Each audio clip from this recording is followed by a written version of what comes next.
Hola, soy César Panduro Astorga, soy profesor de literatura, bibliotecario, pero principalmente soy lector. Para muchos eso puede sonar raro porque no es una profesión, aunque en algún momento del desarrollo de la historia de la humanidad se contrataba a personas para que leyera en voz alta y la gente que lo escuchaban se entretenía. Una de las herramientas más importantes que descubrió la humanidad fue la escritura y su hermana, la lectura. Eso hizo posible no solamente la fijación de la memoria, sino y sobre todo la transmisión de conocimiento.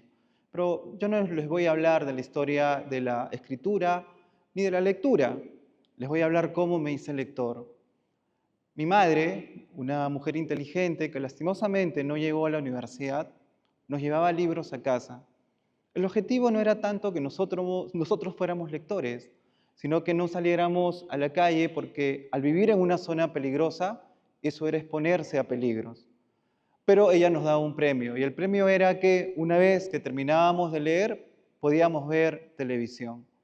Para nosotros era un acto mecánico, era algo que en realidad solamente nos servía para ver televisión, pero fue en el colegio donde descubrí el verdadero placer de leer. Yo me apellido Panduro y eso es muy complicado en la costa para quienes llevamos ese apellido. Me han dicho pan seco, me han dicho pan con mantequilla, todo lo que ustedes puedan imaginar con ese apellido, pero hubo uno que sí me dolió. Hubo un niño que me dijo pan con caca. Me llené de ira, me llené de rabia y lleno de furia me acerqué a él y le metí un puñete. Creo que exageré en la fuerza porque el niño se desmayó. Mientras lo veía desmayado y asustado, le decía que se levantara y que no había problema, que él me siguiera diciendo lo que él quería, ¿no? Que mi apellido no importaba, pero que se despertara. El niño se levantó y cuando vi a la profesora, que era además una mujer tierna, noble y a quien siempre la guardo en mi memoria, me agarró la cara y me dijo, ¿por qué has hecho eso? Y yo un tanto nervioso y podría decir hasta lloroso, le dije que ya estaba harto de sus insultos, que por qué me tenía que siempre estar molestando ese niño con mi apellido. Entonces lo que hizo fue decirme, mira, anda, cálmate y ahí tienes que ir a la biblioteca. Entonces cuando llegué a la biblioteca era un espacio grande, vacío, no había nadie, solo una viejecita tierna y muy buena, Alicia, estaba ahí, sin preguntarme absolutamente nada, solamente tomó mis nombres y me dio un libro. Bueno, lo que hice fue abrir el libro y me capturó la magia de la lectura, porque era una historia que conectó conmigo. Era un niño que estaba asustado por lo que su madre le iba a decir después, porque él se entretuvo en la calle viendo pasar una compañía de circo. Recuerdo que cuando terminé de leer ese cuento, lloré. Lloré por la belleza y también porque me dolió que esa niña no pudiera caminar nunca más. Era el cuento El vuelo de los cóndores de Abraham Valdelomar. Fue tal el grado de impacto que tuve con ese libro que a los días siguientes regresé a la biblioteca. Y fue también la relación tan familiar y amistosa que desarrollé con Alicia que me terminé casando con su sobrina. Entonces, esa es una cosa importante que fue para mí. Cuando acabé la secundaria, llegó el momento de pensar, ¿qué voy a estudiar? O sea, ¿qué voy a estudiar? ¿Cómo puedo de alguna manera unir lo que me gusta, la lectura, los libros, con la manera de ganarme la vida? Entonces postulé a la carrera de profesor para hacerme profesor de literatura. Cuando ingresé en los primeros ciclos, entendí que de repente estaba, no es que perdiera el tiempo, tenía buenos profesores, pero yo quería leer y los profesores no me mandaban a leer. Entonces me fui a la biblioteca y otra vez desarrollé amistad con el bibliotecario a tal grado que me prestaba los libros para llevarme a casa. Casi todos los 5 años que duró la carrera me los pasé en la biblioteca. Al acabar, y ya en el último ciclo, conocí a mi maestro, el poeta y filósofo Alberto Benavides, que me abrió su casa y me comunicó la idea que tenía de abrir una biblioteca en un balneario como Huacachina, uno de los más importantes del Perú, y que ésta sirviera para que también se formaran más lectores. Abrimos la biblioteca, en los primeros años no fue nadie, pero después creo que es una cosa importante que se ha dado en Ica. Pero yo quería ser profesor y para eso yo había estudiado. Entonces conseguí algunas horitas, y en mis primeras clases realmente fue un fracaso como profesor, porque yo llenaba la pizarra con el año en que había nacido un autor, el año en que murió y las obras que había escrito. Pero sentía que lo que les estaba diciendo a mis estudiantes era vacío. No lograba transmitirles el contagio y el amor por la lectura. Probablemente porque yo había visto mis intereses y no había preguntado por sus intereses. Hasta que un día les dije, ¿qué les gustaría leer? Primero nadie habló, hasta que una alumnita al fondo de la clase levantó la mano y me dijo, profesor, ¿hay libros sobre los celos? Sí, por supuesto, miren, hay este libro sobre los celos. El otro me dijo, profesor, ¿hay un libro sobre el odio? Sí, hay, profesor, ¿y hay un libro sobre cómo prevenir no tener embarazos? También le dije, no hay libro para todo, porque eso es la magia de la lectura, que hay un libro para todo. Todos los seres humanos, cualquier necesidad, deseo, puede encontrarse en un libro. Pero una vez un estudiante me hizo una pregunta que creo que también vale la pena traer en este momento. Él me dijo, profesor, pero si usted se da cuenta, los seres humanos naturalmente no leemos. Y tenía mucha razón, porque tenemos siglos y siglos y siglos hablando. Eso es lo natural. La lectura es una conquista, es un hábito que se da primero con abrir la primera página y sobre todo buscar tus intereses. Pero antes de ello yo quiero también hacer referencia a otra pregunta que marcó mucho, no solamente mi vida como profesor, sino también como ser humano. Uno de los estudiantes me dijo, profesor, ¿para qué sirve leer? En ese momento no había meditado la importancia de leer. Entonces le referí la siguiente historia.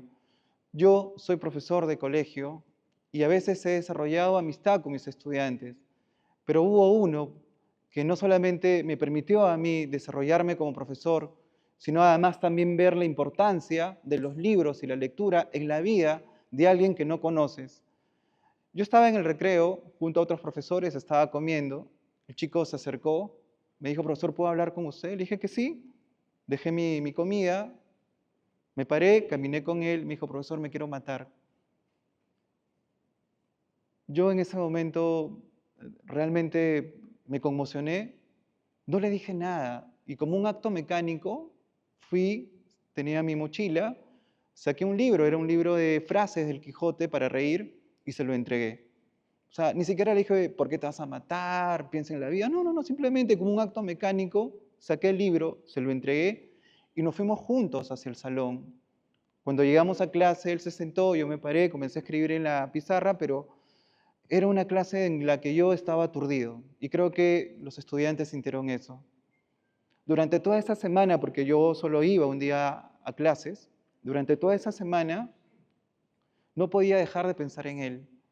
Decía, pero ¿por qué este chico quiere hacer eso? Pero también pensaba en sus padres, ¿no? Si es que él realmente estaba decidido a tomar esa decisión. Entonces, toda esa semana pensé, como nunca, incluso oré por él, ¿no? Porque eso simplemente fue un pensamiento que se le había venido en ese día. Y a la semana que nos vimos, me alegró verlo, sonreí. Y lo único que hice fue darle una ruma de libros, te he traído estos libros, léelos, me los devuelves cuando quieras. Pero ese no es la anécdota viene después. En diciembre terminan las clases. Algunos postulan, algunos ingresan, pero esto ocurrió en abril. Su madre vino hacia el lugar donde trabajo, en la biblioteca, era de tarde, había paraca, y la señora estaba muy furiosa. Su hijo había elegido ser profesor de literatura. Me culpaba a mí acerca de tener una influencia sobre él y que su hijo había interrumpido el camino de ser médico. Entonces lo único que le dije, señora, yo no he interrumpido nada y si su hijo ha encontrado un camino en los libros es probablemente porque ama la vida. Le referí todo lo contado, la señora no me dijo nada, se paró, salió hacia el malecón y caminó. Al poco tiempo regresó con su hijo y ella y su hijo traían un libro de regalo. Me lo dejaron en la mesa, no quise abrirlo en el momento porque me daba curiosidad, por supuesto, saber de qué iba el libro, pero cuando abrí el libro había una dedicatoria hermosa. Profesor, usted me enseñó a amar los libros, mi madre me está enseñando a amar la vida. Eso me conmovió, me llenó de ternura y creo que esa tarde no solamente supe la importancia de los libros, sino que me convencí que los libros son importantes para amar la vida. Les decía a ustedes que uno tiene que leer según los intereses. Y estos intereses no van cifrados solamente en lo que yo quiero de alguna manera ser, sino también los libros te ayudan a entender lo que no vas a hacer. Uno presta atención a lo que realmente le importa. Entonces, el camino para hacerse lector tiene que estar fijado en lo que nos importa. Muchas veces los profesores estamos en la disyuntiva entre enseñar lo que se nos dice enseñar o enseñar para que la gente aprenda. Yo prefiero lo segundo. Yo prefiero que el camino vaya por un descubrimiento personal, porque nada es tan educativo como la búsqueda de uno mismo sobre lo que nos interesa. Hay un factor que siempre lo he escuchado. Me dicen, profesor, pero leer es aburrido. ¿Quién va a estar un montón de tiempo frente a un libro? Bueno, a mí me parece más aburrido pasar un montón de horas frente a un celular, haciendo absolutamente nada, o estar frente a una computadora en tiempo muerto. El tiempo ganado para la lectura es un tiempo ganado para la inteligencia, para la reflexión, para la meditación.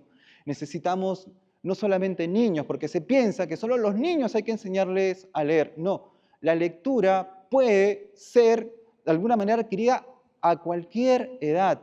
Hay gente que en la adultez mayor, en la vejez, se han vuelto lectores. Hay gente que en las cárceles ha aprendido a leer. Un maravilloso cura, Hubert Lancier, enseñó que los analfabetos que estaban en las cárceles también tenían derecho a ser educados. Y este hombre educó, es más, hay muchos analfabetos que en las cárceles después salieron y estudiaron en universidades, pero eso fue una cosa importantísima y creo que es muy importante. Te puedes hacer lector en cualquier momento de tu vida. Y quiero concluir con lo que dijo en algún momento Gandhi. Bueno, es atribuido a Gandhi, pero me parece realmente extraordinario lo que él dijo. La idea es, si tú no lees, no pasa nada. Pero si tú lees, va a pasar algo. Va a pasar algo en tu mirada, en tu trato con los otros, en la manera en la que percibes el mundo, porque han introducido, te has permitido que entren ideas a tu cerebro, a tu corazón, a tu interior. Antes, leer era un privilegio. En los tiempos de Platón y Aristóteles, un millonario tenía 50 libros en su casa. Hoy, desde un celular o una computadora, puedes acceder a millones de libros. Nunca hemos tenido esa información tan disponible los seres humanos. Por eso yo te invito a leer, te invito a llevar libros a casa. La lectura es una posibilidad, probablemente de las últimas, para hacernos mejores personas, para meditar y para mejorar desde el interior nuestro trato exterior con las personas y con el mundo. Gracias.